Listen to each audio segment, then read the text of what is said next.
নমস্কার বন্ধুরা, welcome to ইউনিকন। তো প্রথম দল হিসেবে আইপিএল 2026-এর প্লে অফসের দৌড় থেকে ছিটকে গেল মুম্বাই ইন্ডিয়ান্স। তো আইপিএলের সব থেকে সফল ফ্র্যাঞ্চাইজি মুম্বাই ইন্ডিয়ান্স আরও একবার কিন্তু আইপিএলে সেই পারফরমেন্স দিতে পারলো না।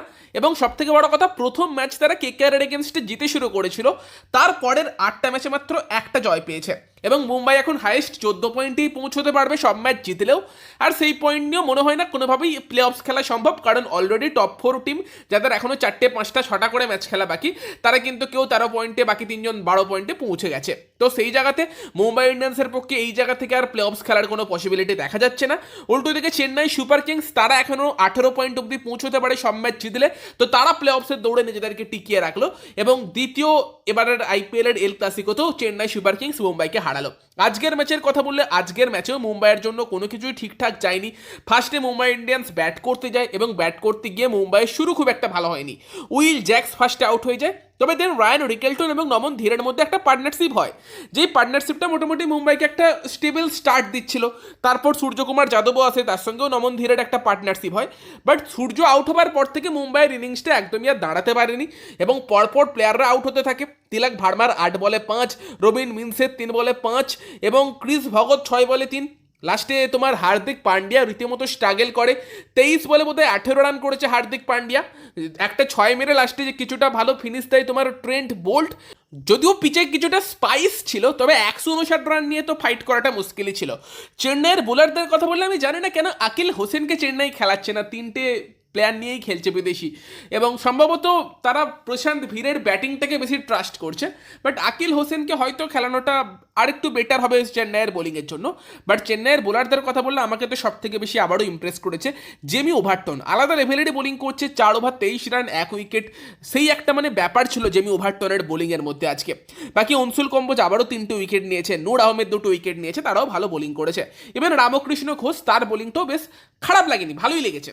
এবং সেই রান চেস করতে নেবে চেন্নাই সুপার কিংসের শুরুর দিকে কিছুটা স্ট্রাগল হলেও সঞ্জু স্যামসন প্রথমে একটা ক্যাচ দেয়, উইল জ্যাক্স মিস করে, দেন রায়ান রিকেলটন ক্যাচ নেয়। তবে তারপর কিন্তু চেন্নাইকে আর কোনো সমস্যায় পড়তে দেয়নি ক্যাপ্টেন ঋতুরাজ গায়কোয়াড এবং উর্ভিল প্যাটেল। উর্ভিল আসে, অ্যাগ্রেসিভ ব্যাটিং করে, 12 বলে 24 করে। ছোট ইনিংস ছিল, বাট এই ইনিংসটা চেন্নাইকে আর কোনো সমস্যায় পড়তে দেয়নি মিডিল ওভারে, কারণ কার্তিক শর্মা এবং ঋতুরাজ গায়কোয়াডের ওপর প্রেসার ছিল না এবং তারাও যথেষ্ট ভালো কিন্তু ব্যাটিং করে সেই জায়গাতে। দুজনেই অর্ধশত রান করে। কার্তিক শর্মার জন্য ভালো লাগছে, ট্যালেন্টেড ব্যাটসম্যান, বাট সেই ব্যাপারটা পাচ্ছিল না এই টুর্নামেন্টটা এখন অবধি। এই দিন 4-এ ব্যাট করতে আসে, স্পিনারদের ফেস করে বেশ কিছু ভালো শট খেলে এবং অর্ধশত রান করে। তার আগে ক্যাপ্টেন ঋতুরাজ গায়কোয়াড, তার ব্যাট থেকেও 50 আসে। 67 রানে লাস্ট অব্দি গায়কোয়াড নট আউট থাকে এবং কার্তিক শর্মা 50-এর পরে একটা 4 মেরে 54 রান করে কিন্তু ম্যাচটা ফিনিশ করে দেয়। তো আবার একটা কমফোর্টেবল জয়, 11 বল বাকি থাকতেই কিন্তু চেন্নাই সুপার কিংস ম্যাচ জিতলো। বাকি কালকে কিন্তু কলকাতা নাইট রাইডার্স খেলতে নামছে তোমার সানরাইজার্স হায়দ্রাবাদের এগেনস্টে, এবং কালকেও এমন একটা ম্যাচ যেই ম্যাচে মাথিসা পাথিরানা খেলবে কিনা বা তার কেকেআর জার্সিতে ডেবিউ হবে কিনা, সেই নিয়ে একটা প্রশ্ন থেকেই যাচ্ছে। আবারও এমন একটা ম্যাচ যেখানে গিয়ে রাহানে হয়তো বলতে পারে we are going with same team, এবং আমার টিভিটার জন্য চিন্তা হচ্ছে, রিমোট ফিমোটটা রাহানেকে লক্ষ্য করে ছুঁড়ে দিই সেটা শোনার পর। যাই হোক, সেটা অন্য কথা। বাট ব্যাপারটা হচ্ছে যে একটা তো চেঞ্জ অ্যাটলিস্ট করা উচিত, ফিন অ্যালেনকে আনা উচিত, আর যাই হয়ে যাক না কেন।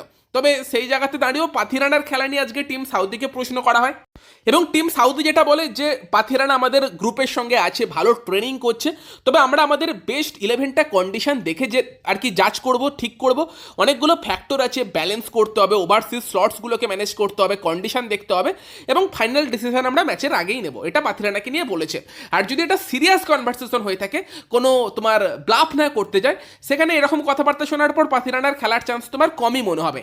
কারণটা কি, পাথিরানা একটা এমন বোলার যার অতটা কন্ডিশন ম্যাটার করে না, মেনলি সে ইয়র্কার, স্লোয়ার, সেইগুলোর উপর ডিপেন্ড করে থাকে, যেগুলো যে কোনো কন্ডিশনেই এফেক্টিভ হতে পারে। ফলে সেখানে যদি তারা প্ল্যানিং করেই যে পাথিরানাকে আনবো না, তাহলেই হয়তো এই টাইপের কথাবার্তা বলতে পারে, যেরকমটা আগের দিন অনুকূল রয়ও বলেছিল, এদিন বোলিং কোচ বলছে।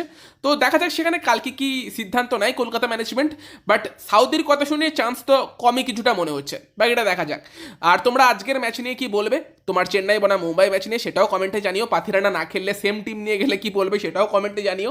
ভিডিওটা ভালো লাগলে ভিডিওটাকে লাইক করে দিও, শেয়ার করে দিও। আমাদের চ্যানেলে প্রথমবার এলে আমাদের চ্যানেলটিকে সাবস্ক্রাইব করে তার পাশের বেল আইকনটাকে অন করে দিও। তো চলো গাইস, এই ভিডিওতে এই পর্যন্তই, বাই বাই।